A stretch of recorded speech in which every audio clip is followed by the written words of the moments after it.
further, back to the device cannot be disabled and The woods. He would never be seen again. We're running faster and faster and faster. We can rewrite the mechanics. This is unreal.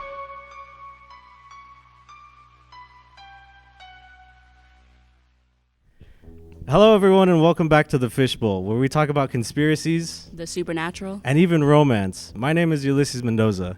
and my name's Olivia and Ulysses. Please join us as we dive beyond the surface. And today we're going to be talking about ghosts.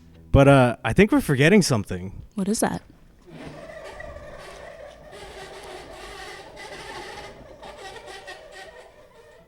Welcome to the Fishbowl!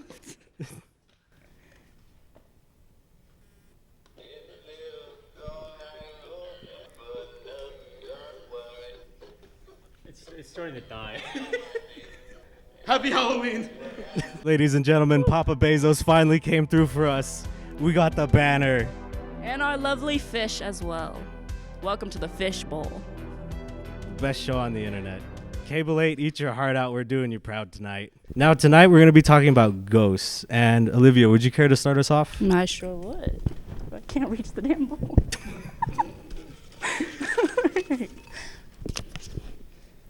Oh, sick. So this is the first here on Fishbowl. In fact, it's actually a personal choice. Well, aren't you special? All right. So let's actually discuss the Winchester Mystery House in San Jose, California.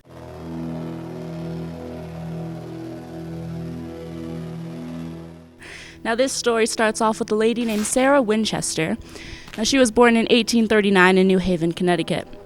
Then she met the love of her life, William Wirt Winchester, the man who helped build the Winchester rifle. And then they got married in 1866 and gave birth to a beautiful baby named Annie. But tragically, Annie passed away only 6 weeks after being born. And 3 years later, Sarah lost her father, then her father-in-law, then her mother, and a year after, her husband William passed away from tuberculosis. All this tragedy in such a short period of time.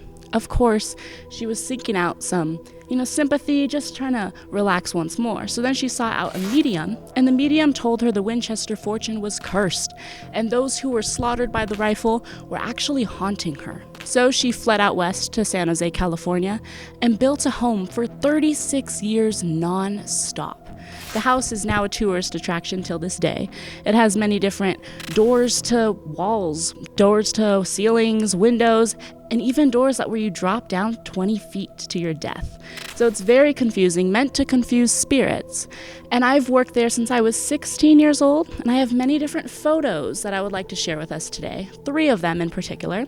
One of them is of a little girl, and we're also going to have it blown up in editing for you all to see as well. This little child's just kind of peering through the window, kind of a little blue-like figure. Another photo is of a regular hallway, but if you zoom in right there to the corner, you're going to see a lady walking into a wall. And the other photo is of a guest who was actually on my tour, and she showed me that there's 2 men standing behind her. One of them kind of looks like Michael Myers, to be quite honest, and then the other one's just a gray figure. She was the last person in the line, and they just happened to say hello.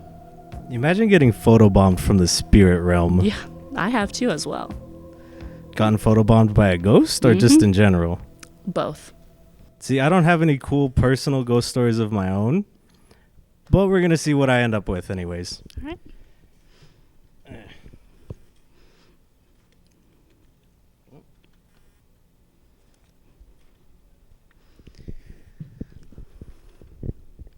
So tell me, what do you know about The Rock? Like the bald guy, Dwayne? That's a different rock. Then what rock? What I'm talking about is Alcatraz. Oh. Now, before Alcatraz became the lovely tourist attraction we all know and love, it originally served as a place of banishment and punishment for ancient Native Americans, having believed it was inhabited by evil spirits. After that, it was used as military barracks, and it served its time as Fort Alcatraz for the U.S. military. Now, all of these coincidences make Alcatraz a prime place for paranormal activity. Everyone from the guards to the warden to the visitors have reported things like crying, moaning, screaming, and even something called the Thing while taking tours and visiting the site. Since the 1940s, people have been reporting strange sightings happening at the remains of the Warden House. Anything from shadow men, cannon fire, gunshots, the smell of smoke, and even the old lighthouse casting an eerie green light on a foggy night. Now, while Alcatraz is famous for both being the prison that it is and for paranormal activity, what I want to talk about tonight specifically is D Block. Now, D Block is the worst part of the prison, composed of 46 cells, and 6 of those cells making up the Hole. The Hole? The Hole. Now, the Hole is located in the coldest part of the prison. All of these cells are essentially pitch black steel boxes. This is the worst punishment you can receive here, and you're locked in here for up to 2 days, naked.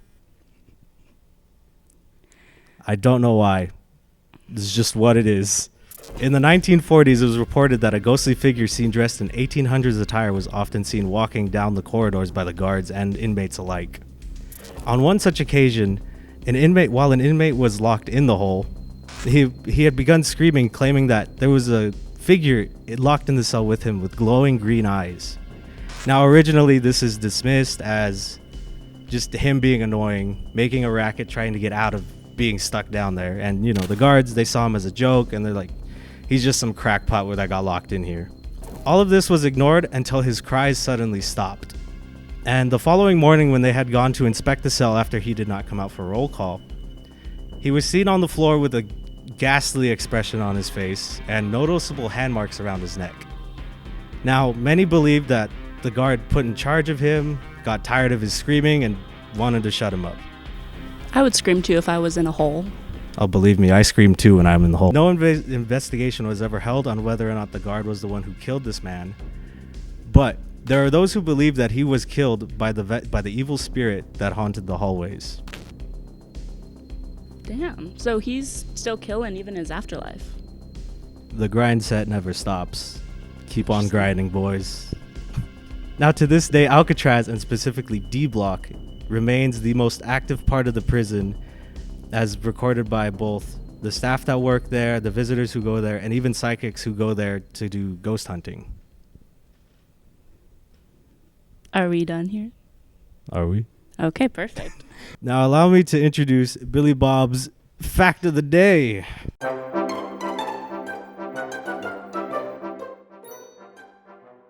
Hey y'all, it's Billy Bob's Fact of the Day with me, Billy Bob. Did you know that if you are murdered in the United States, there is a 1 in 3 chance that your killer will never be caught? What the flippity flop did that just say? That's right. Around 40% of cases go unsolved. There's a good chance no one will ever find out what truly happened to your dead, rotting corpse. What in the sweet cinnamon toast was that? I hid the evidence a long time ago. Getting away with it was easy peasy. I'm not even sure that's allowed on TV. Forget YouTube. That's not allowed on TV. Well, I hope you guys had fun. This has been Billy Bob's Fact of the Day. Wahoo! Well, that was something. Yeah, that was... I don't know if that was good, but that was definitely something we're going to put on the internet, I guess. I'm too short for this. Here you go. Okay, it came out at me. Love that. All right, this will be an interesting one. So have you noticed anything sussy around campus? Do you mean besides Greek Row, or is this included? Well, you're not wrong about that one, but it's kind of separate because WSU's haunted.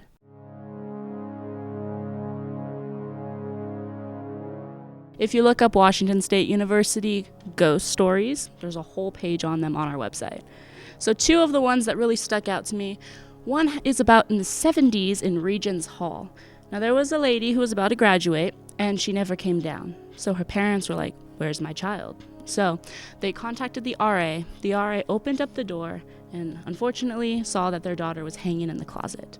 But we don't know why she decided to commit chop suey. It's still a mystery to this day. But what we do know is that people commonly see a figure of a lady in a cap and gown still wandering the halls today. She is also responsible for shutting and opening up doors, turning on and on lights and stuff like that. In the 80s, there's another time where this guy showed up at somebody's door. The roommate opened the door and it was the ex-boyfriend of their roommate there with 4 sticks of dynamite strapped to his chest. And he said, if your roommate does not come over spring break with me, she's not going to go anywhere at all.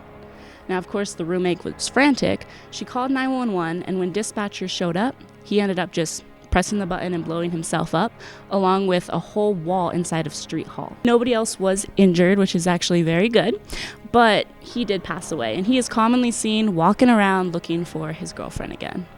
Well, it looks like it's my turn again, so let's see what train wreck I bring out tonight.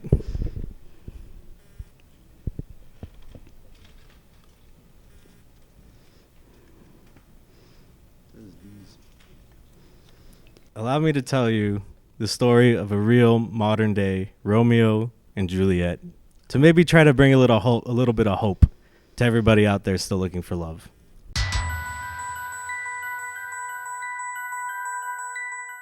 Now in 2015, Amanda Large Teague was meditating when she was visited by Jack Teague. She told him to leave because he was being rude for interrupting her. Now Jack wasn't like any other guy you'd meet. He was a pirate. A 300-year-old Haitian ghost pirate who apparently inspired Captain Jack Sparrow from the Pirates of the Caribbean franchise. You're joking. No, not in the slightest. Now, this may seem odd, but they were like any other couple you'd meet walking down the street. They went on trips, they went on dates, they had sex. Whoa. Run that back. They had sex? Yeah. Ghost sex? Did I stutter? They bumped uglies. They did the devil's tango.